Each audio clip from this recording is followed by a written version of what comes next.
Assalamualaikum warahmatullahi wabarakatuh. Selamat sore Bapak Ibu, mahasiswa-mahasiswi, Magister Hukum Unpad yang saya banggakan.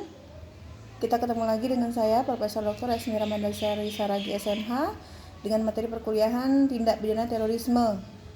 Ya, ini pertemuan kita yang beberapa kalinya. Bahan materi telah saya share ke Komting, silahkan nanti dimintakan dilihat ya. Kita kali ini membahas mengenai ruang lingkup keberlakuan. Jangan lupa absensi di kolom komentar video YouTube saya. Tuliskan nama lengkap dan NPM. Jangka waktunya 3 hari sejak hari ini. Ya, Bapak Ibu, terkadang absensi di kolom komentar YouTube bisa hilang-hilang kadang. Saya juga nggak tahu kenapa. Jadi ada beberapa temuan dari mahasiswa S1 yang sudah absensi katanya, tapi tiba-tiba pada saat dicek lagi sudah nggak ada lagi komentarnya, ataupun padahal sudah di chat atau diketik di kolom komentar video. Jadi saran saya ketika Bapak Ibu sudah absen, tolong nanti difoto, kirimkan aja ke Komting supaya tidak menimbulkan kesalahpahaman. Kadang-kadang juga nggak ngerti kenapa apakah mungkin jaringan ataukah pengaturan di YouTube atau bagaimana, nggak nampak lagi ya komentar-komentar yang diberikan oleh para mahasiswa ya untuk absensinya. Oke, Bapak Ibu yang saya banggakan, untuk tugas kita tetap seperti biasa berjalan ya. Sudah saya bagi kelompoknya ke Komting, silahkan nanti dilihat. Kemudian Bapak Ibu terkait pertemuan kita nanti silahkan disampaikan ke Komting bagaimana mekanismenya. Ya, saya sudah pernah menyampaikan ini kepada Komting, ataupun kepada bukan Komting ya, tapi kepada mahasiswa yang terakhir saya ketemu di hukum pidana perkembangan. Di pidana perkembangan ketika saya ada narasumber ya di kantor Gubernur Sumatera Utara ya. Ada beberapa orang mahasiswa di situ, saya sampaikan secara lisan. Nanti silakan saja tanyakan kepada teman-teman yang hadir ya terkait mekanisme perkuliahan kita. Kalau saya tidak keliru ada sedikit yang hadir itu waktu itu, karena jadwal kita sebenarnya waktu di portal itu online, tapi saya minta offline. Saya ingat ada Bu Yola, ada Pak Gilang, dan ada beberapa teman-teman yang lain yang datang. Nanti boleh ditanya kepada mereka ya, karena tidak mungkin saya sampaikan di sini. Oke Bapak Ibu, terkait tindak pidana terorisme, Perpu ya, Peraturan Pemerintah Pengganti Undang-Undang Terorisme berlaku juga terhadap tindak pidana terorisme yang dilakukan ya terhadap warga negara Republik Indonesia di luar wilayah negara Republik Indonesia. Kemudian untuk yang B, terhadap fasilitas negara Republik Indonesia di luar negeri, termasuk tempat kediaman pejabat diplomatik dan konsuler Republik Indonesia.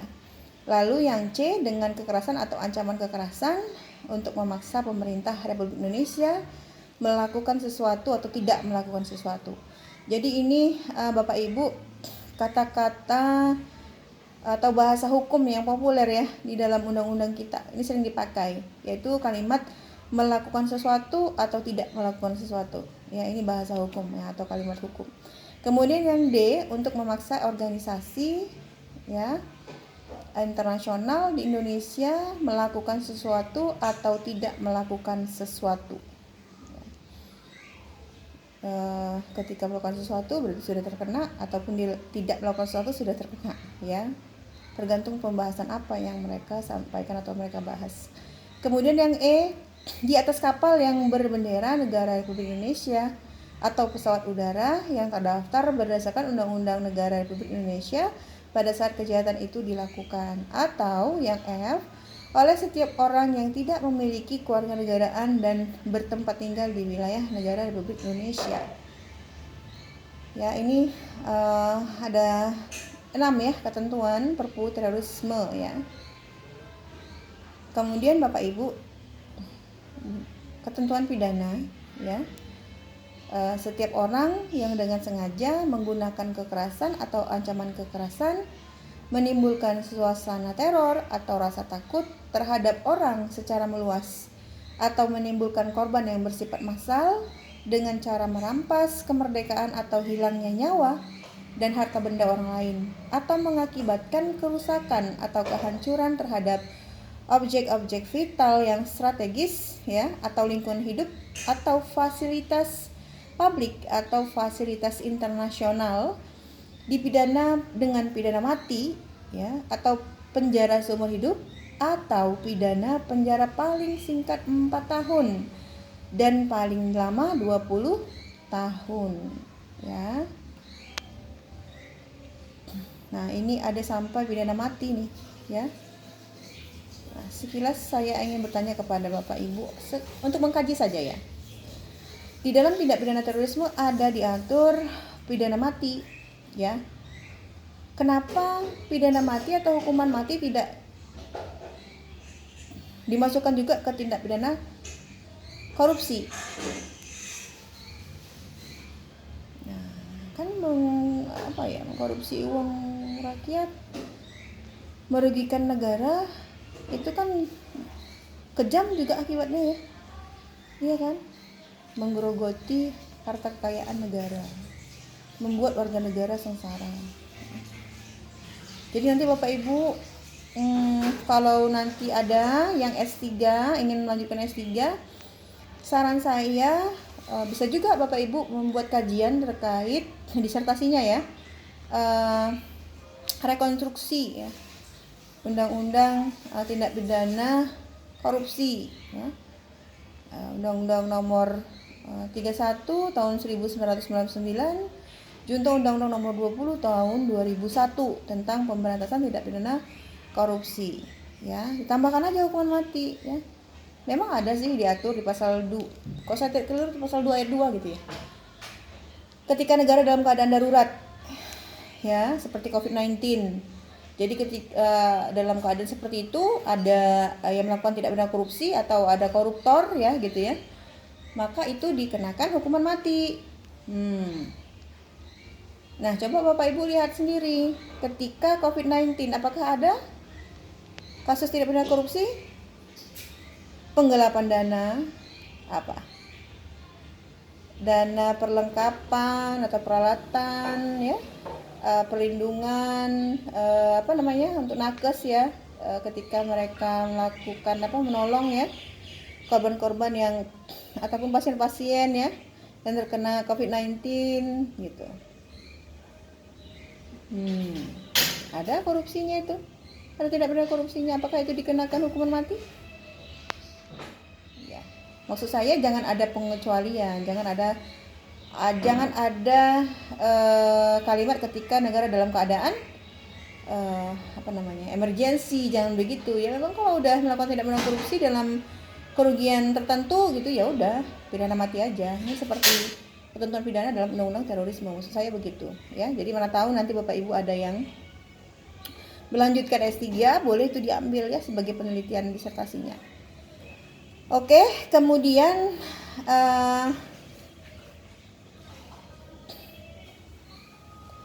setiap orang yang secara melawan hukum memasukkan ke Indonesia, membuat, menerima, mencoba memperoleh ya, menyerahkan atau mencoba menyerahkan ya. Ini ingat, menyerahkan atau mencoba menyerahkan.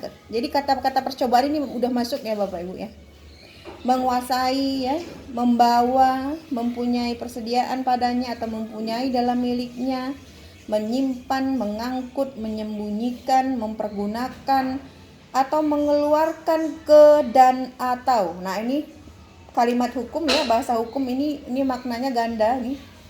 Dia menjaring banyak hal ya, atau mengeluarkan ke dan atau, berarti ada double nih, dan atau.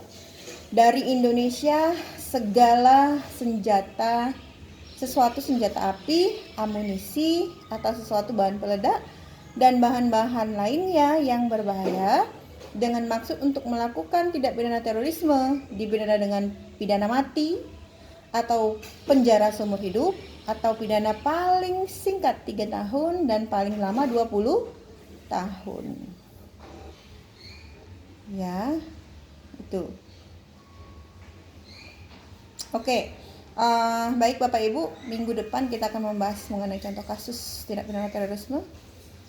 Ya, untuk hari ini sudah kita cukupkan pertemuan kita. Semoga Bapak Ibu selalu sehat, sukses dan bahagia. Jika ada kendala dalam tugasnya, silahkan kabari saya. Masing-masing ketua kelompok boleh japri saya. Kita bimbingan secara online ya, melalui WA untuk memudahkan Bapak Ibu semua, karena saya tahu Bapak Ibu itu banyak yang berada di luar kota ya. Jadi bimbingan itu tidak mesti harus tatap muka. Dimanapun kita bisa bimbingan ya, itu mempermudah karena keadaan atau zaman sekarang kan canggih ya Bapak Ibu ya, tidak tidak konvensional, jadi bisa dengan online ya. Semoga weekendnya menyenangkan dan membahagiakan. Saya mohon maaf jika ada kesalahan dalam penyampaian. Saya akhiri dengan wassalamualaikum warahmatullahi wabarakatuh. Terima kasih banyak Bapak Ibu semuanya. Selamat sore.